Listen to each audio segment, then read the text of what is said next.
មកស្គាល់បរិសម្នាក់ដែលមានទំនួលខុសត្រូវខ្ពស់បំផុតចំពោះការត្រៀមប្រយុទ្ធរបស់យន្តហោះ B2 Spirit ទាំងអស់នៃកងទ័ពអាកាសសហរដ្ឋអាមេរិក វីរៈសេនីយ៍ឯក Joshua David Toller គឺជាមន្ត្រីជាន់ខ្ពស់នៅក្នុងកងទ័ពអាកាសសហរដ្ឋអាមេរិកហើយនាពេលថ្មីៗនេះលោក David Toller បានលេចធ្លោយ៉ាងខ្លាំងដោយសារតែលោកបានបញ្ជានិងដឹកនាំប្រតិបត្តិការមួយដែលមានឈ្មោះថា Operation Midnight Hammer ដែលប្រឆាំងទៅនឹងអ៊ីរ៉ង់ដែលជាបេសកកម្មដ៏សំខាន់ក្នុងការប្រើប្រាស់យន្តហោះ B2 Spirit ដើម្បីវាយប្រហារគោលដៅយុទ្ធសាស្ត្រពីចម្ងាយឆ្ងាយដោយការអនុវត្តគ្មានកំហុសលោកបានបង្ហាញចំណាប់អារម្មណ៍ថាបេសកកម្មនេះគឺប្រាប់ពិភពលោកថាយើងត្រៀមខ្លួនរួចជាស្រេចដើម្បីផ្ដល់ការវាយប្រហារជាសកលដោយភាពច្បាស់លាស់នៅពេលដែលត្រូវបានកំណត់ទុកបេសកកម្មនេះបានប្រើប្រាស់យន្តហោះ B2 Spirit ចំនួន7គ្រឿងដែលបានហោះចេញពីមូលដ្ឋានក្នុងរដ្ឋ Missouri ឆ្ពោះទៅកាន់គោលដៅនុយក្លេអ៊ែរអ៊ីរ៉ង់ដែលមាន Fordo Natanz រួមទាំង Isfahan យន្តហោះនីមួយៗបានហោះដោយមានអាកាសយានិក2រូបដើម្បីអាចផ្លាស់ប្ដូរវេនសម្រាប់ក្នុងកំឡុងពេលបេសកកម្មដ៏វែងអន្លាយនេះនៅពេលដែលរយៈពេលប្រហែល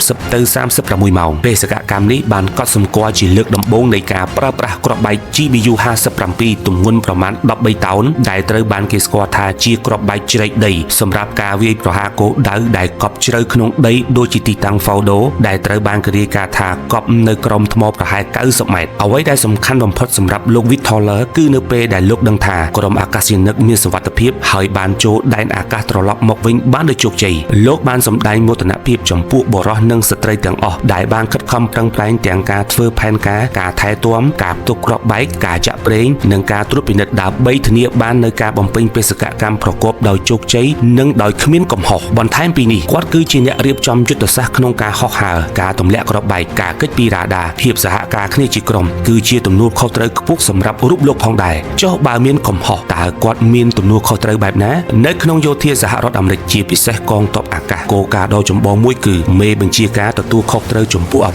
វីៗទាំងអស់ដែលអង្គភាពរបស់ខ្លួនបានធ្វើឬមិនបានធ្វើដំបូងគេនោះគឺការដកតំណែងនេះជាលទ្ធផលទូទៅបំផុតនៅពេលដែលមានការបរាជ័យក្នុងបេសកកម្មឬមានបញ្ហាធ្ងន់ធ្ងរទោះបីជាការបរាជ័យនេះមិនមែនបណ្ដាលមកពីកំហុសផ្ទាល់ខ្លួនរបស់មេបញ្ជាការក៏ដោយក៏លោកនៅតែមានទំនួលខុសត្រូវលើលទ្ធផលចុងក្រោយដដែលនៅក្នុងជួរយោធាការដកតំណែងបែបនេះជាធម្មតាត្រូវបានគេហៅថាការបាត់បង់ទំនុកចិត្តក្នុងការដឹកនាំការបរាជ័យធ្ងន់ធ្ងរនឹងជះឥទ្ធិពលអវិជ្ជមានយ៉ាងខ្លាំងដល់ប្រវត្តិការងារយោធារបស់លោកនិងការរំពឹងទុកសម្រាប់ការឡើងឋានន្តរស័ក្តិទៅមុខផ្ទុយទៅវិញប្រសិនបើគេរកឃើញថាលោកបានធ្វើការធ្វេសប្រហែសផ្នែកវិជ្ជាជីវៈឬការធ្វើការសម្រេចចិត្តដោយខ្វះការពិចារណាដែលនាំឲ្យបេសកកម្មបរាជ័យលោកអាចប្រឈមនឹងវិធានការវិន័យការកាត់ក្តីយោធាមានន័យថាចៅក្រមយោធាគណៈវិនិច្ឆ័យប្រសិនបើកំហុសនោះធ្ងន់ធ្ងរខ្លាំងតើគាត់បានសាងគុណសម្បត្តិអ្វីខ្លះបានក្លាយជាអ្នកដឹកនាំយន្តហោះប្រភេទបំបាំងកាយលំដាប់ពិភពលោកបែបនេះខមមិនចង់ដឹងជួបគ្នានៅវីដេអូក្រោយ